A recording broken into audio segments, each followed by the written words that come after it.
So if we scan through the manubrium anteriorly where it meets up with the clavicles, we can see evidence of the right and left brachiocephalic veins where they join to form the superior vena cava just on the deep surface of the manubrium.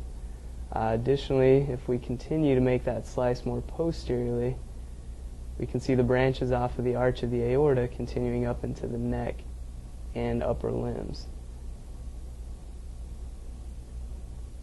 On the right side, we can see evidence of the brachiocephalic trunk splitting to the right common carotid and right subclavian arteries, while on the left side, the left common carotid and left subclavian vessels will come directly off of the arch of the aorta.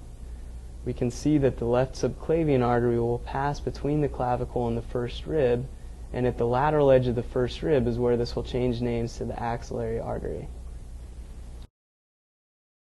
Within the axilla, we can follow the axillary artery as it turns into the brachial artery near the inferior border of teres major. Can follow it down towards the cubital fossa where the brachial artery will split into the radial and ulnar arteries. In this individual, the radial artery branches early and gives off a large superficial palmar branch, and then will continue dorsally towards the anatomical snuff box, towards the dorsum of the hand.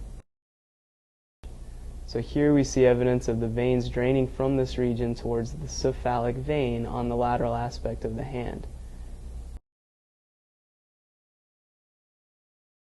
This scan allows us to look at some of the compartments of musculature within this region of the upper limb.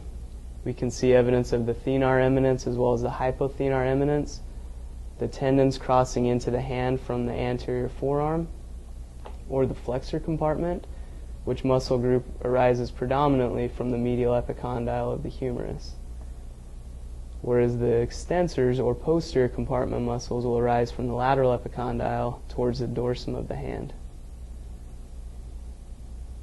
We can see in the scan a clear definition of the triceps brachii muscle with the lateral head, long head, and then on the medial aspect evidence of the medial head of this muscle as well, separated from the anterior compartment by the brachial artery.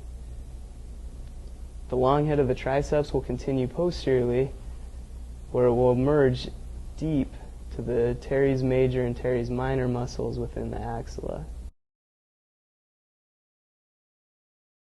Additionally, the scan is an excellent opportunity to look at bones involved in the upper limb, where we can clearly see the metacarpals as well as the phalanges. We can see clearly the carpal bones and how the dominant bone-to-bone connection here at the wrist is between the radius with the carpal bones, predominantly the scaphoid and the lunate, while the ulna is separated from the carpal bones by an articular disc. If we compare this to the elbow, we see the connections between both the ulna and the radius and the humerus, and the distinct difference between these two connections. Between the radial head and the capitulum of the humerus, this will allow us to both supinate and pronate the forearm at this interaction, whereas the humeral-ulnar joint predominantly allows flexion at the elbow. At the glenohumeral joint, or the shoulder joint, we can see the head of the humerus articulating with the glenoid fossa of the scapula, protected superiorly by the acromion of the scapula. You can see the acromioclavicular joint, or the AC joint, clearly delineated, as well as the sternoclavicular joint more anteriorly as the clavicle arches towards the anterior aspect of the thorax.